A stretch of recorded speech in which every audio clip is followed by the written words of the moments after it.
प्रिय विद्यार्थियों, आज हम चिट्ठी के अक्षर पाठ से संबंधित अभ्यास सागर करेंगे। इसमें हम अनुस्वार और अनुनासिक के अभ्यास लिखेंगे। तो चलिए शुरुआत करते हैं। चिट्ठी के अक्षर।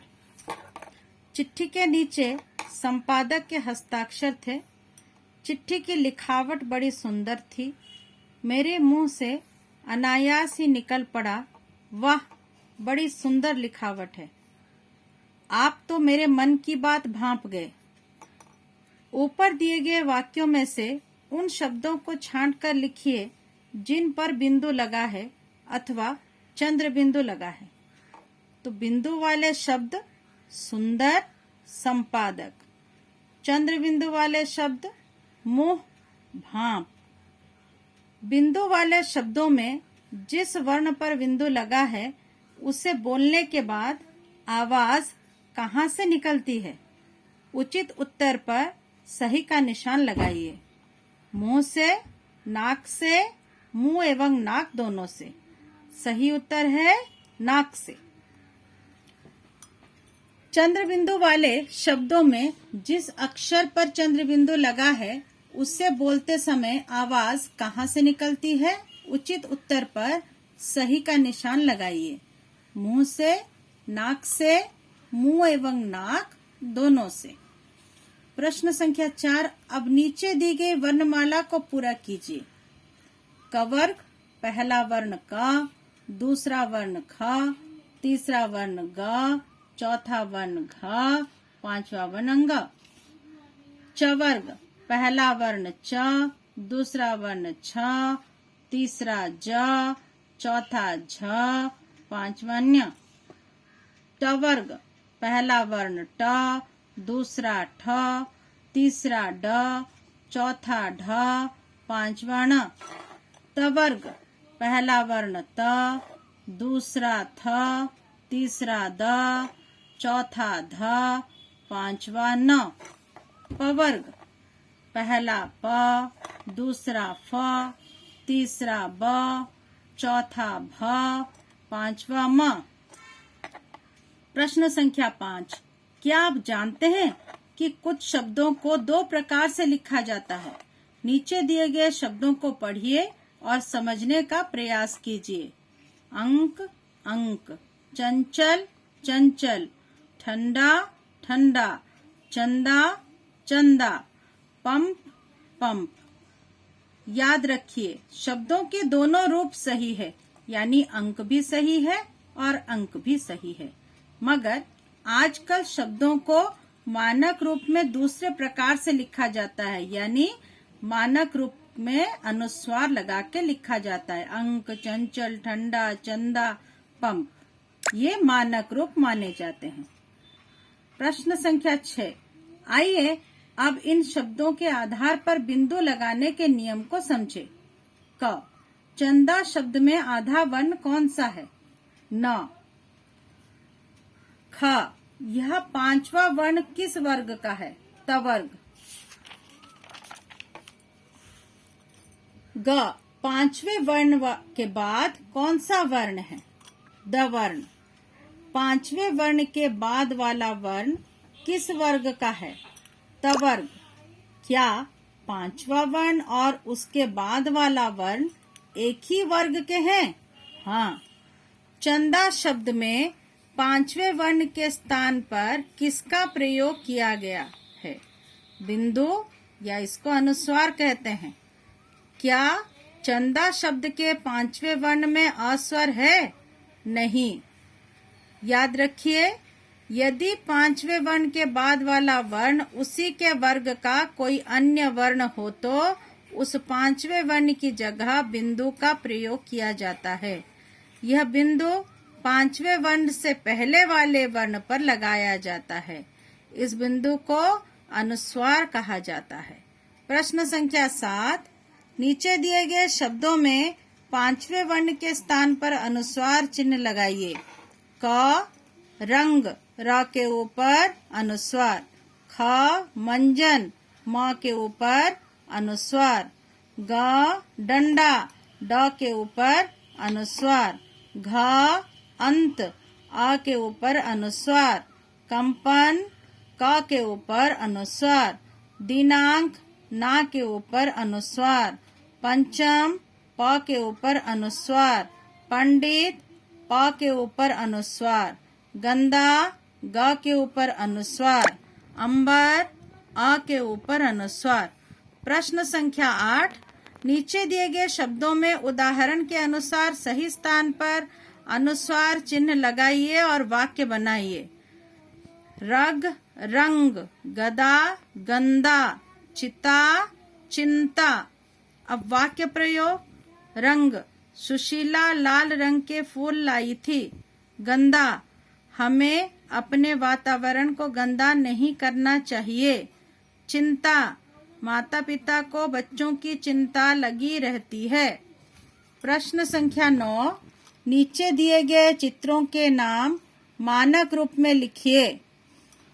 क पंखा, प के ऊपर अनुस्वार, ख मंदिर, म के ऊपर अनुस्वार, ग बंदर, ब के ऊपर अनुस्वार, घ इंजन, ई के ऊपर अनुस्वार, अंग घंटा, घ के ऊपर अनुस्वार, च 15, प के ऊपर अनुस्वार, छ अंगूर, आ के ऊपर अनुस्वार, ज पतंग, त के ऊपर अनुस्वार, झ तिरंगा या झंडा, र के ऊपर तिरंगा में, झ के ऊपर झंडा में, न्य पंख, प के ऊपर अनुस्वार।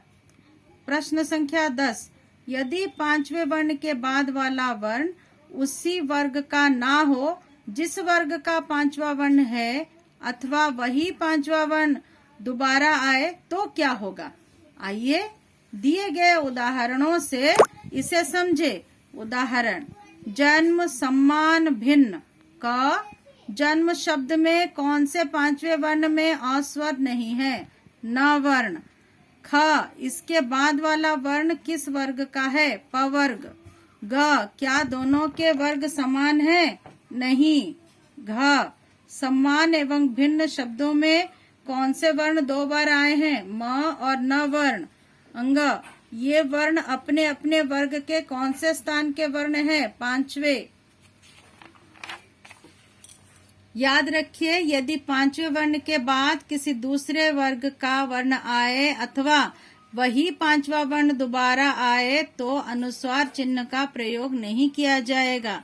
प्रश्न संख्या 11, नीचे कुछ शब्द दिए गए हैं जिन शब्दों में अनुस्वार चिन्ह का प्रयोग किया जाएगा उनके सामने हाँ तथा जिन शब्दों में अनुस्वार चिन्ह का प्रयोग नहीं किया जाएगा उनके सामने नहीं लिखिए। क सुंदर में अनुस्वार का प्रयोग किया जाएगा, इसलिए यहाँ पर हाँ लिखा गया है।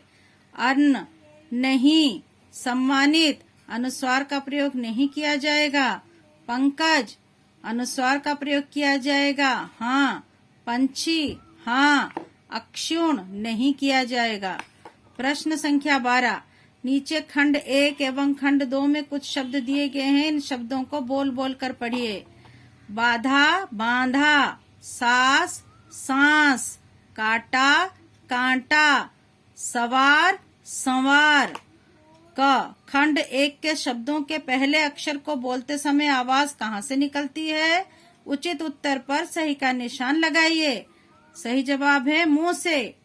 ख खंड 2 के शब्दों के पहले अक्षर को बोलते समय आवाज कहाँ से निकलती है? उचित उत्तर पर सही का निशान लगाइए। सही उत्तर है मुंह एवं नाक दोनों से।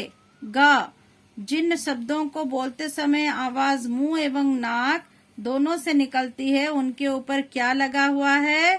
चंद्र बिंदु या अनुनासिक।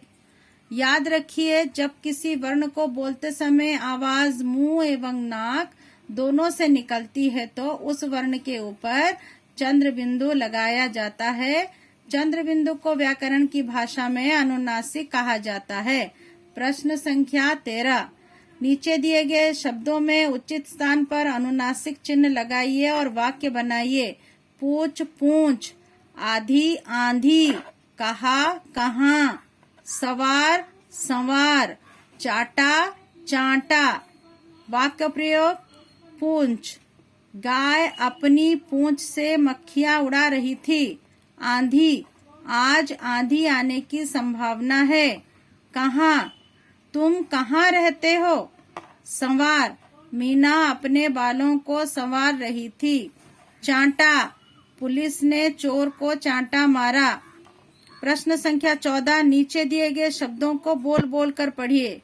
पुस्तकें, सड़कें, चित्रों, फलों, चिट्ठियों का इन शब्दों के अंतिम अक्षर को बोलते समय आवाज कहाँ से निकलती है? मुंह एवं नाक दोनों से। पहले बताए गए नियम के अनुसार इन अक्षरों पर कौन सा चिन्ह आना चाहिए था? अनुनासिक। इन अंतिम अक्षरों पर कौन सा चिन्ह आया है? अनुस्वार।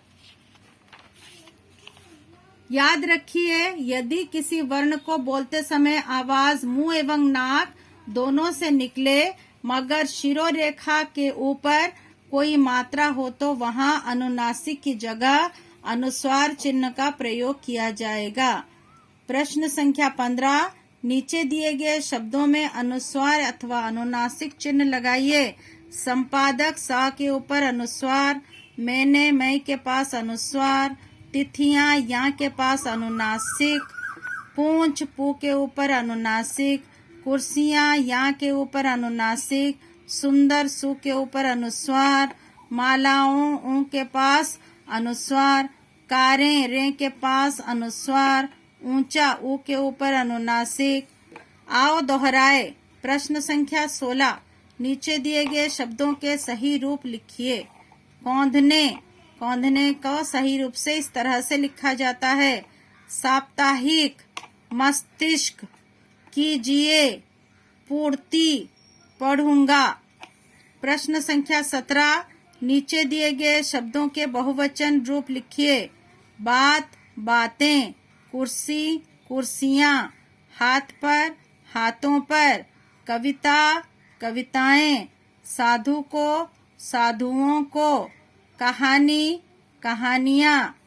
ज्ञात रहे, कुछ शब्द एक वचन और बहुवचन रूप में एक जैसे रहते हैं, परंतु कारक चिन्ह आ जाने पर वे अय के रूप में बदल जाते हैं। जैसे हाथ, हाथ, हाथ पर, हाथों पर, घर, घर, घर में, घरों में। धन्यवाद।